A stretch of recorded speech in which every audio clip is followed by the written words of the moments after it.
मैं वहां चली जाती हूँ। इस तरह सर्दियों की उस रात को, जब रात के 12 बज रहे थे, रात बिल्कुल पुरसरार लग रही थी। हर तरफ खामोशी और सन्नाटा छाया हुआ था। बूढ़ी सकीना और वो नौजवान आगे पीछे चल पड़े। हाथ में सामान का थैला लिए, गर्म शॉल ओढ़े अम्मा चल रही थी। अरे बेटा, कितना दूर जाना है? अरे अम्मा, बस थोड़ा ही दूर, मेरा घर आ जाएगा। चलते चलते अम्मा कहती है। हम शहर से बाहर निकलने लगे थे। सामने थल का इलाका था, जहां पास ही नहर बहती थी। वहां कोई आबादी नहीं थी, रेतीले मैदान थे। आसपास दूर दूर तक कोई घर नहीं। तो बिल्कुल वीराना है। तुम यहाँ रहते हो? नहीं अम्मा, बस थोड़ा सा और आगे जाना है। मेरे दिल में अब खौफ आने लगा था, क्योंकि आसपास जो मैं नज़र दौड़ाती तो भेड़ियों के गुराने के सिवा कोई चीज़ सुनाई नहीं देती थी। ना ही रोशनी दिखाई देती थी। हर तरफ स्याही ही स्याही थी। मुझे अब थोड़ी सी परेशानी होने लगी थी कि आखिर ये इस वीरान जंगल में कैसे रहता है। कहाँ है इसका घर? मैं रुक गई। बेटा, कौन हो तुम? इतना दूर मुझे लेकर आ गए हो, अभी तक तुम्हारा घर नहीं आया। आखिर तुम इतना दूर कैसे रहते हो? यहाँ तो किसी का घर भी नहीं। लेकिन वह खामोश रहा। उसने बस इतना कहा, बस अम्मा, मंजिल करीब है। मेरे दिल की धड़कन तेज हो रही थी कि न जाने आज क्या होने वाला है। चलते चलते हम अपने शहर से कोसों दूर आ चुके थे। नहर भी अब खत्म हो चुकी थी। सामने देसी कीकर का जंगल था और हम उसके बिल्कुल करीब आ चुके थे। मैं डर गई। अरे बेटा, मेरी बात सुनो। अब तो मैं थक चुकी हूँ। 12 से 2 होने वाले हैं और अभी तक तुम्हारा घर नहीं आया। मेरे मुंह से ये अल्फाज निकले ही थे कि उसने पीछे पलटकर देखा, और जो मैं देखती हूँ वह आज भी मुझे हिलाकर रख देता है। मेरे रोंगटे खड़े हो गए, पसीने छूट गए। ऐसा लग रहा था कि मैं अभी मर जाऊं। हाथ कांपने लगे। हिम्मत की ओर मैंने उसकी तरफ नजरें उठाई। वह इंसान नहीं बल्कि एक अजीब मखलूकत था। उसके पांव उल्टे थे और पांव का अंगूठा नहीं था। सर पर सींग थे, दांत बड़े बड़े, और चेहरा बकरे की तरह खौफ अजदा होकर मेरी चीख निकल गई। उसी दौरान वह मेरे करीब आकर कहता है, खुदा के लिए अम्मा, अब वापस मत जाना। मैं वादा करता हूं मैं तुम्हें कुछ नहीं कहूंगा। यह हकीकत अगर मैं तुम्हें वहां बताता तो तुम कभी भी ना आती। मैं मजबूर था। उस वक्त मदद के लिए कोई नहीं आ रहा था। अगर मैं आपको अपनी हकीकत बता देता तो शायद मेरी बीवी और बच्चा मर जाते। खुदा के लिए मैं आपसे वादा करता, मैं आपको सही सलामत घर छोड़कर आऊंगा। मैं आपको नुकसान हरगिज नहीं पहुंचाऊंगा। बस आप मेरे साथ चलिए। उस वक्त मेरे सामने खौफ के समुंदर उमड़ रहे थे। क्या कर सकती थी? अगर उसकी बात ना मानती तो क्या पता वो मुझे मार ही देता। मौत को अपनी हथेली पर रखकर मैंने कलमा पढ़ना शुरू कर दिया और उसके साथ चल पड़ी। अब तो मुझे यह भी मालूम हो गया था कि मैं किसी इंसान के साथ नहीं बल्कि एक जिन के साथ हूं, और अब मैं जा रही हूं जिन्नात की बस्ती में। एक लम्हे को तो लगा कहीं यह कोई भयानक ख्वाब तो नहीं दिख रही, लेकिन वह ख्वाब नहीं था बल्कि एक हौलनाक हकीकत थी। मेरा सांस फूल चुका था। चलते चलते हम जंगल के अंदर दाखिल हो चुके थे। मैं लगातार कलमा पढ़ती जा रही थी। अगर जिंदगी रही तो बचकर चली जाऊंगी, वरना मौत तो पक्की है। अब तो मेरी आवाज भी नहीं निकल रही थी। ना कुछ बोल सकती थी, ना ही वापस जा सकती थी। वापसी के सारे रास्ते बंद हो चुके थे। मुझे अपनी बेटी सारा की बातें याद आ रही थी। अम्मा, आधी रात को कहाँ जाती हो? क्या भरोसा है उसका? वह सच कह रही थी। मैं पागल थी, बड़ी सखावत बनकर उसके साथ चल पड़ी। मैं खुद से बातें कर ही रही थी कि वह कहने लगा, अम्मा, इतनी भी बदगुमानी अच्छी नहीं। मैंने वादा किया है तुमसे, तुम्हें कुछ नहीं कहूंगा। बस तुमने मेरी बीवी के बच्चे पैदा करने। मैं तुम्हें सही सलामत वापस छोड़कर आऊंगा। वह तो मेरे ख्याल को भी महसूस कर रहा था। अब तो दिल की धड़कनें जोर जोर से धड़कने लगी। थोड़ी ही दूर हमारे सामने मिट्टी के पहाड़ की तरह एक कार था, जिसमें पूरा अंधेरा था। आसपास देसी कीकर थे। हम बिल्कुल जंगल के दरमियान थे। हमारा गांव इस जंगल को बाबा भीलम वाला जंगल कहता है। ये जंगल सदियों पुराना है। इस जंगल के पास एक अल्लाह के वली की कब्र है, जिनको बाबा भीलम शहीद कहते हैं, मगर उनका मकबरा जंगल से बहुत दूर है। ये जंगल उनके नाम से मशहूर है, लेकिन ये बहुत पुराना और खौफनाक माना जाता है। गार में वह मुझे ले गया। मैंने हिम्मत की तो देखा, वह सच कह रहा था। मेरे सामने उसकी बीवी, जो जिन्नी थी, वो हाँ मिलती जुलती मखलूका थी, जमीन पर पड़ी थी और दर्द से तड़प रही थी। मैंने कहा, यह तो सच कह रहा था। मैंने बेखौफ होकर अपना काम शुरू कर दिया। देखते ही देखते बच्चा पैदा हो गया, मगर एक नहीं, बारी बारी में बच्चे पैदा कर दी गई। करते करते इतने बच्चे पैदा हुए कि मैं सोच भी नहीं सकती। आज तक मैंने बहुत सारे इंसानों के बच्चे पैदा किए थे, लेकिन इस मखलूक के इतने ज्यादा बच्चे कि मेरा दिल डर के मारे कांप उठा। हाय अल्लाह, इतने ज्यादा बच्चे! मैं बच्चे पैदा करती ही जा रही थी। वो पूरी गार बच्चों से भरती जा रही थी। मैंने एक नज़र पीछे दौड़ाई तो उस जिन के पास एक बूढ़ा जिन और खड़ा था। अरे अम्मा, करती रहो अपना काम, डरो मत, तुम यहाँ महफूज हो। मैं समझ गई कि ये मुसलमान, चलो खैर, अल्लाह को मानने वाले तो है। बच्चों की तादाद मेरी सोच से ही ऊपर हो चुकी थी। मैंने उसी दौरान कलमा पढ़ लिया, ला इलाहा इल्लल्लाह मुहम्मदुर रसूलुल्लाह। जैसे ही मैंने कलमा पढ़ा, बच्चे पैदा होना बंद हो गए। अभी बच्चे पैदा होना रुके ही थे कि वो बूढ़ा जिन बोल पड़ा, अरे अम्मा, अगर तू कलमा ना पढ़ती तो अभी और बच्चे पैदा होने थे। मैं तो डरी हुई थी। ए कमबख्त सकीना, कहाँ फंस गई तू? बस एक बार घर चली जाऊं, पलट कर कभी नहीं निकलूंगी। रात को नहीं, दिन को भी नहीं जाऊंगी कहीं, बस घर में ही रहूंगी। ए अल्लाह, एक बार मुझे जिंदगी दे दे। बज़ाहिर तो सब कुछ ठीक चल रहा था, लेकिन मैं ऐसी मखलूकों के दरमियान थी जिनका इंसानों से दूर दूर तक कोई ताल्लुक नहीं था। मैंने अपना सामान बांधा और कहा, आप लोगों ने वादा किया था, मुझे घर छोड़ आइए। वह पूरा जिन कहने लगा, जाओ अम्मा को सही सलामत छोड़कर आओ, जैसे लेकर आए थे। वो उसी तरह गायब हो गया और एकदम से अपने हाथ में एक पोटली लेकर आया। वह बूढ़ा जिन मुझे वह पोटली देता है और कहता है, अम्मा ये लो, यह है तुम्हारा इनाम।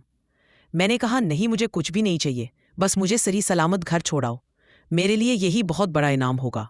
अरे अम्मा, हम जानते हैं कि तुम डर चुकी हो, लेकिन ये मत भूलो कि जो हमारी मदद करता है, हम उसे खाली हाथ कैसे जाने दे सकते हैं। ये तुम्हारा हक है, डरो मत, ले लो। मैं पोटली को कांपते हाथों से पकड़ती हूँ। कुछ समझ नहीं आ रहा था कि ये क्या है, इसमें क्या है, ये किस चीज़ के लिए है। मैं अभी ये सोच ही रही थी कि वो बोल पड़ा, अम्मा, ये पोटली कोई आम पोटली नहीं है, ये बहुत खास है। बस एक बार तुम इसमें पैसे डाल दो, फिर कभी भी इस पोटली से पैसे खत्म नहीं होंगे। तुम निकालती जाओगी और पैसे खुद ब खुद इसमें आते जाएंगे। लेकिन याद रखना, इस पोटली का जिक्र किसी से मत करना। जिस दिन तुमने ये राज किसी को बताया, समझो उस दिन यह पैसे आना बंद हो जाएंगे। उस दौरान तो मुझे कोई खुशी नहीं हुई, बस मैं तो चाहती थी कि किसी तरह घर चली जाऊं। डरते हुए वह पोटली मैंने अपने थैले में डाली। वह जिन मेरे साथ चल पड़ा। अब तो मैं तेज तेज चल रही थी, डर रही थी कहीं रास्ते में रोक ना ले। क्या पता ऐसी मखलूक का कब शैतान हावी हो जाए और मेरी गर्दन मरोड़ दे। डर रही थी। डरते डरते आखिरकार मैं अपने शहर की हदूद में आ चुकी थी। बस वह रात लंबी होती जा रही थी, जैसे कि यह वक्त खत्म ही ना हो रहा हो। मैं अपने शहर में पहुंची ही थी कि फजर की अजान सुनाई दी। मेरे दिल में एक सुकून की राहत आई। लगता है जान बच गई।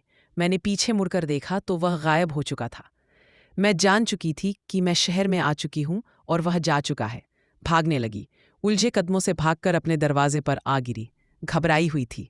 पसीने से मेरा जिस्म लथपथ था। सांस फूला हुआ, लेकिन एकदम से मेरे दिल में ख्याल आया, ए सकीना, इतना सफ़र तो तय करके आई। मौत के मुंह से अल्लाह ने तुझे निकाला है। क्या वह पोटली उसमें हकीकत होगी? इतनी दूर तो आ चुकी है, क्यों ना अब इस बात पर पर्दा डाल दे। दरवाजे पर दस्तक दी तो सारा दौड़ती हुई आई। अम्मी, कहाँ रह गई थी आप? अहमद और मैं रो रो कर बेहाल हो चुके। अरे बेटी, ये पास ही मोहल्ले में गई थी, देर हो गई। वहां उन्होंने मुझे खाना खाए बगैर आने ही नहीं दिया। अरे अम्मी, ये भी कोई वक्त है खाना खाने का? अच्छा छोड़ो, मैं थकी हुई हूँ, मुझे सोना है। मैंने अपना थैला छुपा दिया और खुद बिस्तर पर आकर लेट गई। सुकून का सांस लिया और अल्लाह का शुक्र अदा किया कि अल्लाह मुझे सही सलामत ले आया है।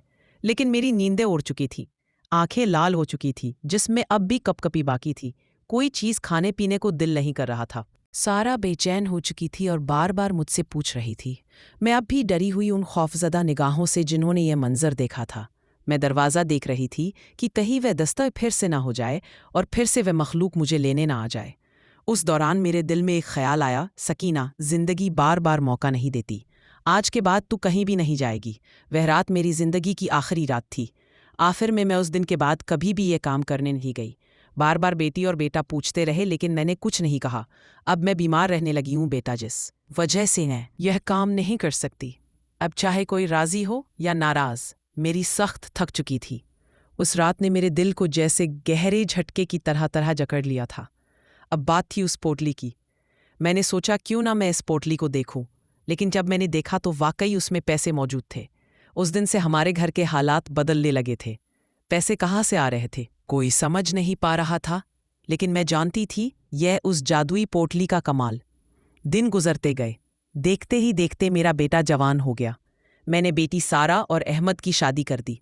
अब हमारे दिन पहले जैसे नहीं रहे। दौलत के अंबार लग चुके थे। सब हैरान थे, इतनी दौलत आई कहाँ से? लेकिन हम औरतों की बुरी आदत यही होती है कि हमारे अंदर कोई बात टिकती नहीं। हम अपने अंदर एक राज को ज्यादा दिन तक संभाल नहीं सकती। इतना अरसा तो मैंने खामोश रहकर काटा, जुबान पर ताला लगा लिया, लेकिन वह वाकया आज भी मेरे दिल पर बिल्कुल ताज़ा है। हर रात उस खौफ को महसूस करके सोती हूँ।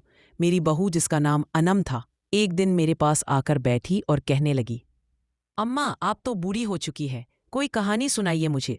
जब उसने कहानी का लफ्ज़ दोहराया तो मेरे दिल में एक घंटी सी बजी। वही वाकया मेरे सामने आ गया जो मैंने खुद अपनी आंखों से देखा था, जो खुद मुझ पर बीता था। मेरे चेहरे पर खौफ आ गया।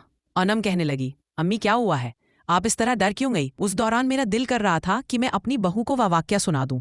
मैं कहने लगी, मैं जो आज तुम्हें सुनाने जा रही हूं, यह कोई कहानी नहीं, बल्कि मुझ पर बीती एक सच्ची दास्तान। मैं अपनी बहू को वह वाकया सुनाने लग जाती हूँ। मैं ये भूल चुकी थी कि उन्होंने मना किया था कि ये राज किसी को मत बताना, लेकिन हम औरतें अपने अंदर कोई राज ज्यादा दिन तक नहीं रख सकती। लेकिन मैंने तो बहुत अरसा इसको छुपाया हुआ था। जब मैंने उसे बताया तो वो यकीन नहीं कर रही थी। मैं उठी और संदूक से वह पोटली उठाकर लाई जिसमें अब भी पैसे मौजूद थे। वह पोटली किसी खास कपड़े की बनी थी। उस कपड़े से आज भी खुशबू आती है, लेकिन अब उस पोटली में पैसे नहीं होते, क्योंकि वह बात सच साबित हुई। मैंने वह राज खोल दिया था। देखते ही देखते यह बात हमारे पूरे शहर में फैल गई और सबको मालूम हो गया कि मेरी अमीरी की वजह वही पोटली थी। आज हर कोई जानता था, लेकिन कहानी अभी खत्म नहीं हुई थी। अभी लालच उसका वह रास्ता आना बाकी था। जब एक औरत लालच में आती है, एक लंबी दास्तान बनती है। मेरी बहू यह सब सुनकर हैरान रह जाती। क्या वाकई अम्मा यह सारी दौलत उस पोटली की वजह से थी? लेकिन अब तो उसमें पैसे नहीं है। अरे अम्मा, अब मुझे बताइए तो सही, वह रास्ता कैसा था? वो जंगल कैसा था? अरे बेटी, बाबा भीलम शहीद का जंगल तो देखा है तुमने? वही जंगल था। नहर के साथ साथ हम चलते गए और वह जंगल आ गया। ना जाने अब कितना अरसा हो चुका है। वहां पर कोई वजूद होगा भी या नहीं। हो सकता है कि ये जादू और दुनिया का सफर हो जो मैंने किया हो, लेकिन मैं नहीं जानती थी कि मेरी बहू ने दिल में और ही मंसूबा बना लिया है। रात हो चुकी थी। वह पोटली अनम के हाथ में थी। बेखौफ अनम बिना कुछ सोचे, बिना कुछ पूछे घर से बाहर निकल पड़ती है। गर्मियों की रात थी। वह चल पड़ती है उसी जंगल की तरफ। चलते चलते वह उस नहर के पास पहुंच जाती है।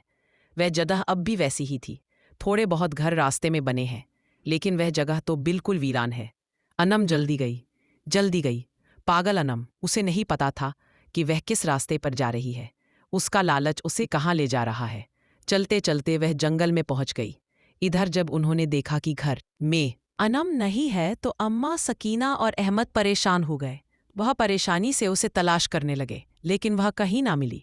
वह तो नहीं जानते थे और ना ही अम्मा सकीना जानती थी। क्या उसने अपना वाकया इसलिए सुनाया था कि उसकी बहू वह राज जानने के लिए जंगल में चली जाएगी? भला ऐसी भी कोई बेवकूफ औरत होती है? अनम अब जंगल में पहुंच चुकी थी। भेड़ियों की घुराहट की आवाजें रात को और भी ज्यादा खौफनाक बना रही थी। वह लड़की डरी हुई थी, लेकिन दिल में लालच था कि शायद उसे भी वह पोटली मिल जाए। ये भी हो सकता था कि वह जिन्नात को देखने के लिए वहां आई हो, लेकिन लालच उस पर हावी आ चुका था। वह अम्मा के बताए हुए रास्ते पर थी और उस जगह पर भी खड़ी थी, लेकिन सामने कोई घर नहीं थी। वह आवाज लगाने लगी, कोई है यहाँ पर? मैं अम्मा सकीना की बहू हूं। वह तुम्हारे बच्चों को जन्म देने आई थी। पोटली मांग रही है, उन्हें पोटली चाहिए। वह कहती रही। उसी दौरान सामने से उसे दो की कतार नजर आई, जो घेरे की शक्ल में थे और बिल्कुल उसके करीब आ रहे थे। यह देखकर अनम तो डर गई, क्योंकि वह कोई और नहीं, वह जिन्नात थे। जाहिर सी बात है, उस वीरान जंगल में जिन्नात तो होंगे, और उसका आधी रात को वहां जाना बिल्कुल सही बात नहीं थी। यह एक बड़ी बेवकूफ़ी थी। वह कहने लगी, अल्लाह मैं क्या करूं, कहाँ आ गई हूं। देखते ही देखते वह घेरा उसके करीब आता जा रहा था। इधर उधर देखती तोदियों की कतारें बिल्कुल उसके पास आती जा रही थी। बस वह सोच रही थी अब मौत पक्की है। इसी हड़बड़ी में घोड़े पर सवार अहमद वहां पहुंच गया।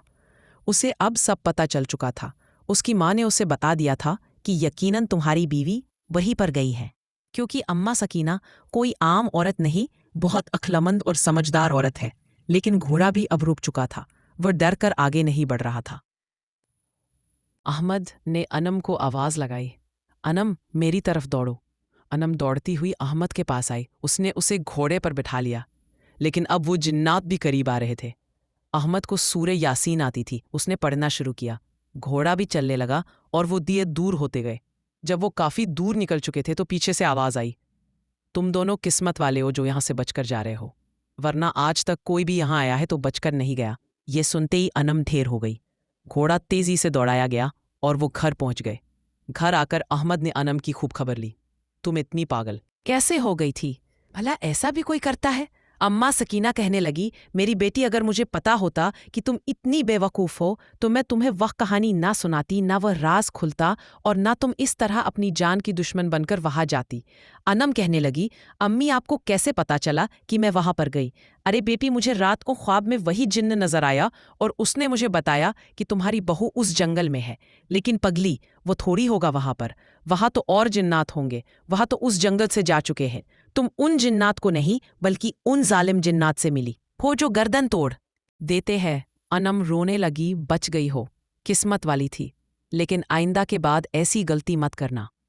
देखते ही देखते ये बात पूरे शहर में फैल गई। आज भी लोग अम्मा सकीना के पास आकर वह दास्तान सुनते हैं। हमने सोचा क्यों ना हम भी आपके साथ ये दास्तान शेयर करें। कमेंट्स में ज़रूर बताइएगा कि आपको अम्मा सकीना की ज़िंदगी में हुआ ये खौफनाक वाक़या कैसा लगा। और ऐसी ही सच्ची कहानियों के लिए हमारे चैनल को सब्सक्राइब करें और बेल के आइकन को प्रेस कर दीजिए, ताकि हर आने वाली सच्ची और दिल दहला देने वाली कहानी आप तक पहुंच सके। हम पूरी कोशिश करेंगे कि आप तक ज़िंदगी में हुए सच्चे वाक़यात ही लाएं